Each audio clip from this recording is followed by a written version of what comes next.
Former 155-pound champion. 70. No. Johnny was. Oh. I'm moving on. Oh, okay.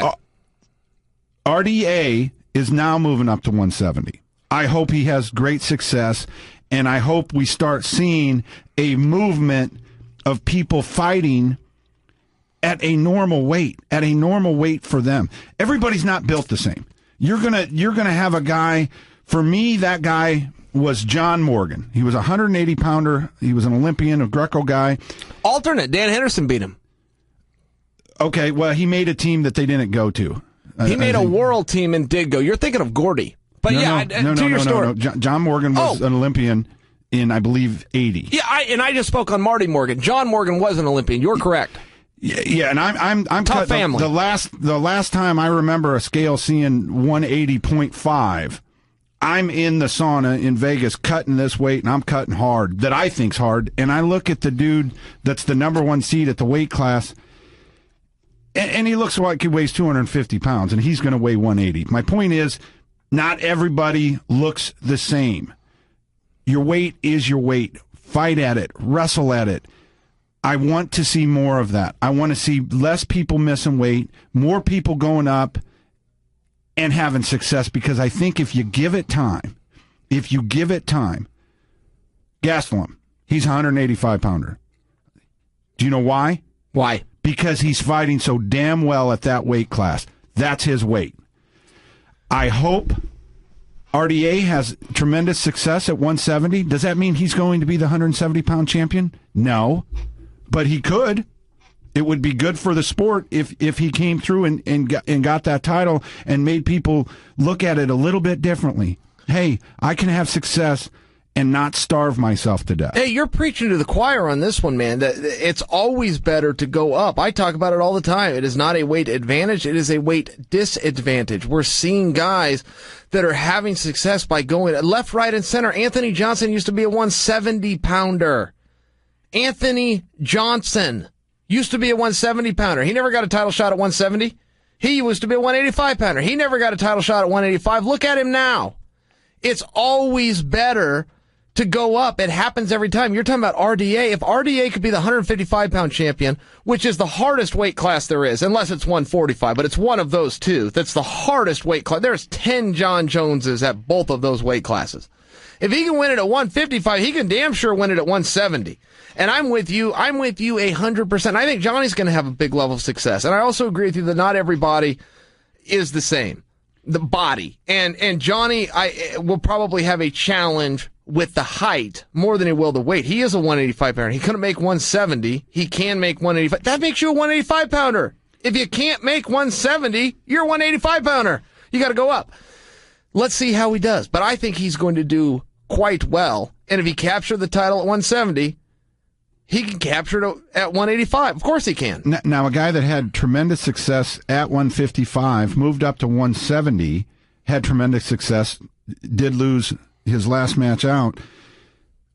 They announced Robbie Lawler and Donald Cerrone are fighting each other. That's a great fight. I'm in.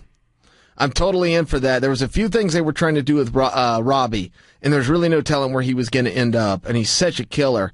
But if you look at the way that he fights, with that punching and the kicking and the whole bit, and then you look at Cerrone, the master kickboxer, I like it. Cerrone's got power problems there, but who doesn't? It's Robbie Lawler. He's tremendously powerful. Robbie Lawler's going to have length problems against Cerrone. I like the matchup. I pop for it. Now, Robbie switched camps. Who do you favor in that fight?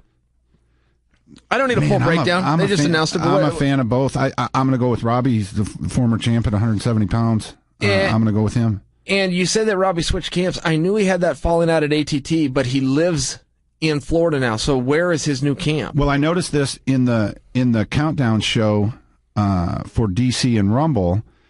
Henry Hoost is Henry Hoof. All right, Henry Hoof, Hoof. Ariel would have had that. Ariel would have nailed it. He's a superstar. Has a club, and his policy is just come and train. It doesn't matter whose team you belong in. Just come and train. And I noticed that Robbie was in a bunch of those clips. Does that mean that's where he's training? Well, he's training there sometimes. I don't know which camp he has, but I know which room he was in last week. Yeah, well, that's interesting. That says a lot. That's probably exactly where he's at. But he was in a surprising spot because he had moved out there. He's got a family, right?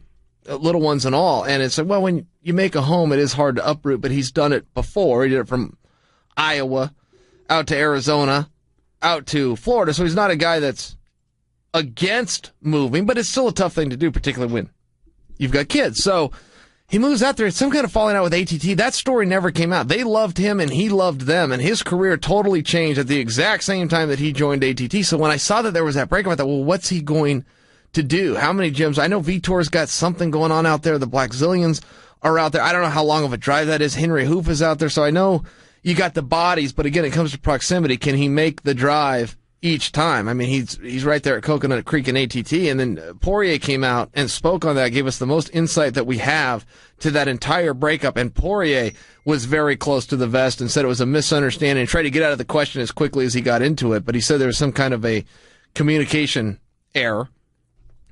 And I thought maybe, well, if that is accurate, if there's the communication error, you can fix it, and maybe he'll be back at ATT, but it sounds like he moved on. That is a story that I have no idea, but I did one thing. Robbie did tremendous kind of public, given his team, given AT&T tons and tons of credit. AT&T's a phone company. I got it. All right, what did he do? Whatever.